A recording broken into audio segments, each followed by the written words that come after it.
어쩌면 전 세계에서 가장 두려운 나라를 꼽으라면 중동의 극단주의 아랍 국가들을 손에 꼽을지 모르겠지만 개인적으로는 러시아를 꼽습니다.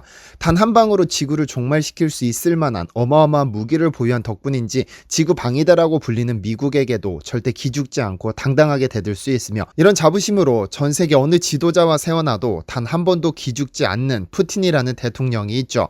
여기에 국토 면적 1710만 제곱킬로미터로 세계 1위, 그리고 그 국토에 매장된 세계 최대 천연가스 덕분에 이래저래 러시아인들의 콧대는 높습니다.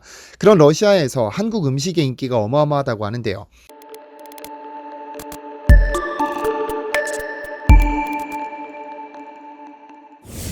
안녕하세요, 디스멘터리입니다. 엘프라는 단어가 있습니다. 북유럽 신화의 기원을 둔 인간과 유사한 모습을 한 상상의 존재인데 주로 요정이라고 번역하지만 요즘은 엘프라는 단어 자체로 그 의미가 명확합니다.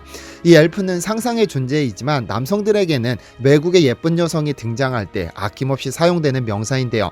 보통의 일상에서 쉽게 찾아볼 수 없는 인형 같은 외모를 갖춘 여성들에게 사용하죠. 그런데 진짜 현실판 엘프라고 불리며 한국에서 어마어마한 인기를 끄는 러시아 여인이 있습니다. 바로 안젤리나 다닐로바라는 모델인데요. 그녀는 소련을 물려받은 러시아 출신으로 1996년생, 올해 나이 불과 26살입니다만 큰 눈망울, 높은 콧날, 늘씬한 키 등등 무엇 하나 빠지지 않는 외모 덕분에 많은 한국 남성들이 그녀를 이상형 1순위로 꼽습니다. 그런데 현재 그녀는 한국에서 활발히 활동하는 연예인으로 주 활동 무대를 한국으로 옮기게 됐는데요. 원래 생각에도 없던 연예인, 그것도 한국에서 활동하게 된 것은 순두부찌개 때문입니다. 현재 120만 명이 넘는다는 그녀의 SNS에는 지난 2015년 사진 한 장이 게재됩니다. K-팝과 한국에 관심이 생겨 우연히 방문한 한식당에서 순두부찌개를 먹었는데 이 사진이 한국에서 어마어마한 화제를 모았죠. 러시아 엘프가 한식을 먹는다는 취지의 제목으로 뉴스에도 등장했죠. 그리고는 한 회사의 제안을 받고 한국을 방문해 본격적인 연예인의 길로 들어섰죠. 아마 그녀가 엘프 같은 외모를 뽐내지 않았다면 아마 지금쯤 다른 인생을 살고 있을지도 모르겠습니다. 보통 추운 지방인 러시아나 벨라루스, 우크라이나, 우즈베키스탄 등 구소련 국가들을 두고 김태희가 밭을 갈고 한가인이 소를 몰고 간다는 우스갯소리가 있습니다. 그만큼 길거리에서 쉽게 미녀들을 볼 수 있다는 뜻이기도 한데, 이런 덕분인지 모델 선발대회 등의 미인대회에서 이러한 국가들은 늘 상위권을 차지합니다. 그렇다면 구소련 국가에는 왜 미녀가 많다고 느낄까요? 이유가 있습니다. 바로 독특한 민족 구성 때문에 그렇죠. 소비에트 연방, 즉 소련은 1922년부터 1991년까지 유라시아 북부에 존재했던 세계 최초의 사회주의 국가입니다. 연방이라는 이름답게 15개의 국가로 이루어진 공화국이었고 현재는 해체되었지만 러시아가 소련을 직속으로 이어받았습니다. 그런데 이 소련에는 무려 190개 이상의 민족이 살았습니다. 다양한 민족이 살다 보니 자연스레 이민족 간의 가족 구성이 일상화되었고 서로 다른 민족의 장점만 외형적으로 드러나 이국적인 외모를 가진 아이가 태어난 것이죠. 여기에 슬라브족이라고 불리는 정통 러시아인들은 하얀 피부에 긴 체형, 회색 빛깔이 도는 긴 생머리를 가지는 특징을 지녔는데 슬라브족과 이민족 간의 결합으로 인해 그 특징이 더욱 심화되었죠. 그런데 러시아는 미녀의 나라라고 불리기도 하지만 많은 분야에서 독보적인 지위를 유지하고 있습니다. 특히 국토 면적에 있어서 감히 전 세계 어떤 국가도 명함을 내밀 수 없는 수준이죠. 비록 시베리아 등 인간이 생존할 수 없는 비현실적인 영토를 포함하기는 하지만 러시아의 국토 면적은 1710만 제곱킬로미터로 한국보다 170배 큽니다. 상상이 되지 않는 크기죠. 국토 좀 넓다 하는 캐나다나 미국, 중국도 러시아 앞에서는 명함도 내밀 수 없습니다. 국토 면적이 국력의 잣대는 아니지만 땅이 크다는 것은 그만큼 자원이 풍부하다는 것을 의미합니다. 특히 러시아는 매일같이 시베리아 동토에서 천연다원 탐사가 새롭게 이어지고 있고 제대로 된 매장층을 찾아내면 또 새로운 탐사를 이어나갑니다. 그래서 러시아는 모라토리움을 선언할지언정 망할 수 없는 이유입니다. 위에서 잠시 살펴보았다시피 러시아는 소련을 이어받았는데 소련의 존재 목적은 거의 전쟁이 유일했죠. 제2차 세계대전에 깊숙이 관여해 세계 질서를 뒤흔들었던 소련은 전쟁 후에도 미친 듯이 전쟁에 매달렸습니다. 실제로 전쟁을 일으키기 위한 것이 아니라 미국과의 군비 경쟁에서 승리해 세계 패권을 잡기 위한 것으로 핵무기, 미사일, 탱크, 자주포 등등 어마어마한 무기를 만들어냈죠. 그런데 넘사벽 무기 기술로 세계 2, 3위권의 국력을 가진 것으로 알려진 러시아도 한국 식품 앞에서는 여지없이 무장이 해제됩니다. 전혀 의외의 한국 식품들이 러시아에서 엄청난 인기를 끌고 있는데요. 러시아에서 오뚜기 마요네즈의 인기는 대단합니다. 도대체 마요네즈가 왜 인기가 많을까 의아한 생각이 들지만 마요네즈는 러시아인들에게 한국의 고추장과 같습니다. 한국에서는 마요네즈를 이용한 음식이 한정적이지만 러시아에서는 거의 모든 음식에 마요네즈를 넣습니다. 추운 날씨 때문에 열량이 높은 음식을 선호하는데 마요네즈가 그 자리를 파고든 겁니다.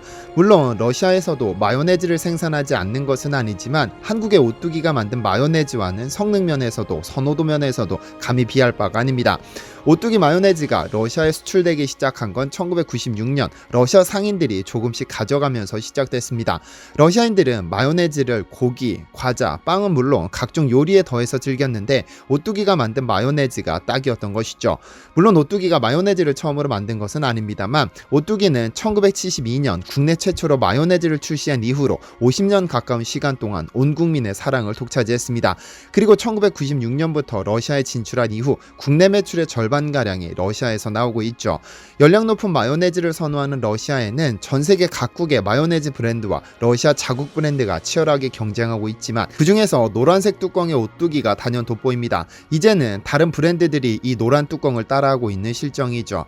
러시아 시장 진출 이후로 2000년까지 매년 10% 수준으로 성장하다 2001년 이후로 20% 이상으로 2배로 성장하기 시작했으며 러시아 극동 지역에서는 시장 점유율 70%로 굳건한 1위를 지키고 있습니다. 사실 오뚜기 마요네즈는 다른 제품에 비해 2배 가까운 가격으로 팔리고 있습니다만 여기에는 오뚜기의 전략이 숨어 있습니다. 저렴하고 값싼 이미지가 아니라 높은 품질의 높은 가격 정책을 취한 것이죠. 경쟁 제품보다 뛰어난 품질을 핵심 가치로 내세웠습니다. 사실 러시아인들은 한국인들이 고추장을 먹는 것처럼 마요네즈를 다양하게 활용하는데 필요하다고 판단되면 가격이 비싸더라도 대량으로 구매하는 특징을 가지고 있습니다. 이를 파악한 오뚜기는 기존의 튜브형 제품과 함께 대용량 제품을 만들어 판매하기 시작했고 이 전략이 맞아떨어지면서 당당히 점유율 1위를 달성했는데요. 타 브랜드에 비해 2배 가까이 비싼 가격에도 큰 인기를 끄는 이유는 철저하게 러시아인들의 입맛에 맞는 맛을 제공하기 때문입니다. 특히 러시아에서는 고소한 마요네즈가 큰 인기를 끌고 있는데요. 이 고소한 맛 마요네즈가 꼭 빠지지 않는 식품이 있습니다. 바로 한국 라면입니다. 보통 브랜드의 이름을 따서 상품명이 되는 경우가 많습니다. 예를 들어 섬유 유연제를 피존이라고 부르거나 상처가 났을 때 붙이는 밴드가 델밴드라고 부르거나 CD 플레이어를 워크맨이라고 부르는 등의 현상이죠. 그런데 러시아에서는 컵라면을 부르는 명사가 있다고 합니다. 바로 한국 기업 팔도의 도시락입니다. 사실 팔도는 식품업계에서는 CJ와 같은 유명 기업은 아닙니다만 러시아에서만큼은 CJ에 부럽지 않은 인기를 누리고 있습니다. 무려 50억 개나 팔리면서 라면 시장에 새로운 이정표를 세웠죠. 메가히트 중 메가히트 제품입니다. 도시락의 역사를 잠시 살펴보면 왜 러시아에서 성공하게 됐는지 쉽게 이해할 수 있는데요. 팔도는 지난 1986년 4월 도시락이라는 혁신적인 디자인의 컵라면을 출시합니다. 기존까지 한국에서는 둥근 원형의 라면 용기가 있었지만 팔도에서는 전략적으로 사각형 형태의 용기 라면을 출시했죠. 현재까지도 큰 인기를 끄는 도시락은 이 사각형의 아이덴티티 덕분에 이 정체성이 현재까지도 유지되고 있죠. 한국에서 용기 라면의 인기가 높아진 건 1980년대부터 시작됐는데요. 1980년대 들어 국민 소득이 늘고 전기 온수기 보급률이 높아지면서 용기면 시장이 커지기 시작합니다. 그래서 야외에서도 뜨거운 물을 부어 쉽게 익혀 먹을 수 있는 용기면의 편리함에 소비자들은 큰 호응을 보냈죠. 용기면의 성장세에 접어들면서 업체 간에는 용기 다변화 경쟁이 벌어졌고 팔도가 처음으로 사각형 모양을 적용해 도시락을 출시한 겁니다. 1991년 12월부터 러시아에 수출되기 시작한 이 도시락은 부산항에 정박한 러시아 선원들이 맛보고 반한 덕분에 수출이 성사됐습니다. 첫 수출 물량은 2만 1000상자였죠. 그러나 초기 러시아 수출은 보잘것없었습니다만 러시아 보따리 상인들에 의해 입소문이 돌기 시작하면서 수출 실적이 급등했죠. 처음 블라디보스톡에 입성한 팔도는 러시아 선원들이 쓰던 휴대용 수프 용기와 모양이 비슷해 관심을 모았는데요. 그러다 시베리아 횡단철도 등 오랜 기간을 이동해야 하는 기차 안에서도 가방에 넣기도 편하다는 소문이 퍼지면서 인기를 끌었죠. 그리고 사각용기다 보니 다 먹은 후에도 이를 반찬 등을 보관하는 용도로 사용하면서 폭발적인 인기를 끌기 시작했죠. 또 다른 이유 중에 하나는 다른 라면에 비해서 약간은 밋밋한 맛 덕분입니다. 한국에서는 여전히 불닭볶음면과 같은 다소 자극적인 음식이 인기를 끌지만 러시아인들은 매운 음식을 즐기지 못합니다. 그런데 도시락의 이 밋밋한 맛이 그들의 입맛에 딱 맞았고 한 가지 맛이 강하지 않으니 본인이 원하는 대로 재료 재료를 추가해 먹을 수 있습니다. 그러다 러시아인들의 니즈를 반영하기 시작하죠. 마요네즈를 즐기는 러시아인들을 위해 마요네즈 라면을 만든 겁니다. 라면 하나 먹자고 마요네즈를 들고 다니는 것은 비효율적이라고 판단한 팔도는 아예 작은 마요네즈를 동봉시켜버린 것이죠.